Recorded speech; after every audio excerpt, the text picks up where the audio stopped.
এটা আওয়ামী লীগের প্রধান কার্যালয়ে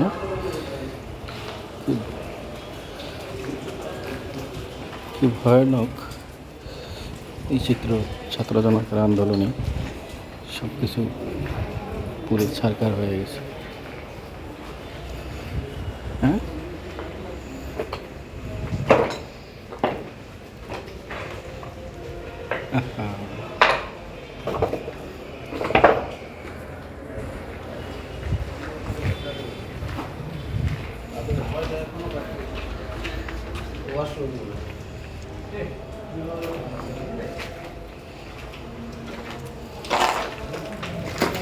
পিছনের অংশ কিছুই নাই না, কিছু নাই, সব শেষ। হ্যাঁ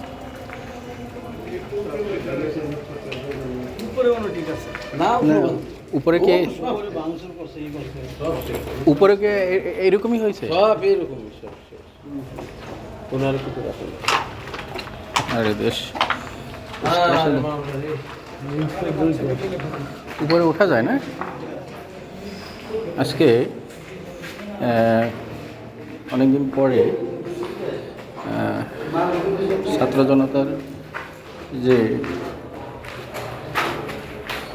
আন্দোলন, তার ক্ষোভের বহিঃপ্রকাশ ঘটছে আওয়ামী লীগের এই প্রধান কার্যালয়। আসলে যা এখানে কিছুদিন আগেও জাতীয় পর্যায়ে নেতৃবৃন্দ থেকে শুরু করে সাধারণ নেতাকর্মীদের পদচারণায় মুখরিত ছিল যে প্রধান কার্যালয়, সেই কার্যালয়ের অবস্থাটা আসলে এরকমই। এখন কিছু নেই, একদম কিছু নেই। সব কিছু একেবারে সমূলে ধ্বংস হয়ে গেছে আসলে। হ্যাঁ, কিছু রাখা হয়নি এখানে। অবশিষ্ট বলতে কিছু নেই। হ্যাঁ, এটা দোতলার একটা সম্ভবত টয়লেট, সেটা অবস্থাও যে একেবারে কিছু নেই আসলে।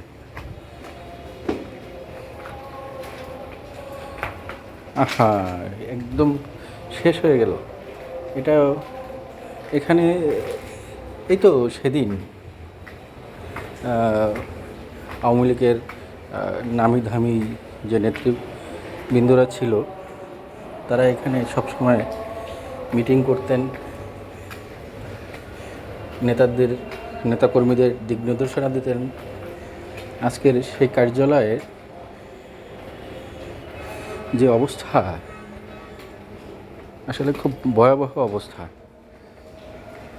এটা আসলে খুব অল্প সময়ে যে ঠিক হবে তা মনে হয় না। যে এই বিল্ডিংটা আবার নতুন করে সাজসজ্জা করা যাবে। একদম শেষ। আমি এখন আছি দোতলা থেকে তিনতলায়। তিনতলার যে অবস্থা, সেটা আরও ভয়াবহ। হ্যাঁ, এখানে এখনও আগুনের পোড়া যে ক্ষতচিহ্ন, সে দেয়ালে স্পষ্ট বোঝা যাচ্ছে যে কিছুদিন আগে যে এখানে কি ভয়ানক পরিস্থিতি ছিল। কিছু নেই, একটা চেয়ার নেই, টেবিল নেই। আমরা বিভিন্ন মিডিয়ায় যখন দেখতাম যে নেতৃবৃন্দ এখানে মিটিং করছেন, হ্যাঁ, কত সুন্দর ছিল আসলে এই প্রধান কার্যালয়টা। কিছু নেই, একদমই নেই, কিছু নেই। লিফট তাও বোধহয় এখানে অবশিষ্ট নেই। লিফটের অবস্থা খুব করুণ, খুব ভয়াবহ একটা দৃশ্য দেখলাম আজকের। কিছুদিন পরে হলো সেই যে ক্ষত এখনও স্পষ্ট আসলে। এখানে কোনো নেতাকর্মীদের আনাগোনা এখন বর্তমানে নেই বললেই চলে, একদমই নেই।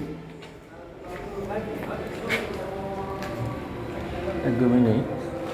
কিছু দর্শনীয় লোক মাঝে মাঝে এসে দেখছেন আসলে এই কার্যালয়ে কীরকম ক্ষতি হয়েছে। আসলে আসলে প্রধান কার্যালয়ের ক্ষতি যদি বলি তাহলে এখানে সম্পূর্ণটাই আসলে ধ্বংস হয়ে গেছে, একদম ধ্বংস হয়ে গেছে। আবার নতুন করে হয়তো তৈরি করতে হবে, নতুনভাবে ভাবতে হবে আসলে এর ভবিষ্যৎ কী হবে। আজকে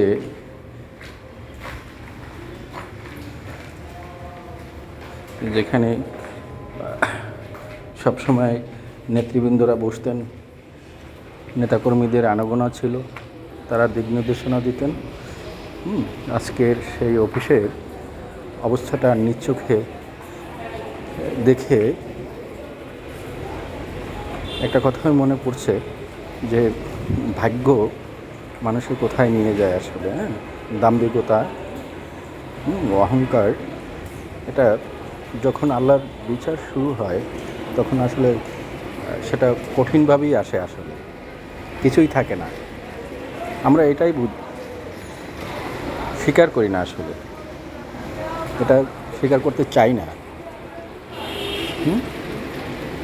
যাই হোক বন্ধুরা,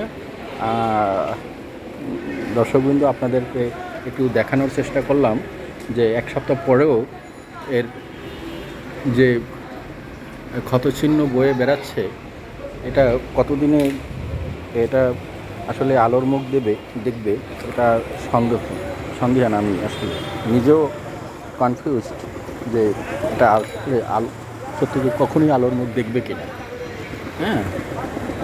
আল্লাহ হাফিজ। হয়তো এর পরবর্তী 32 নম্বরের যে ধ্বংসলীলা, যে ক্ষতি হয়েছে, সেটা আপনাদেরকে দেখাবো অন্য একদিন, অন্য এক ভিডিওতে। সবাই ভালো থাকুন, সুন্দর থাকুন। আল্লাহ হাফিজ।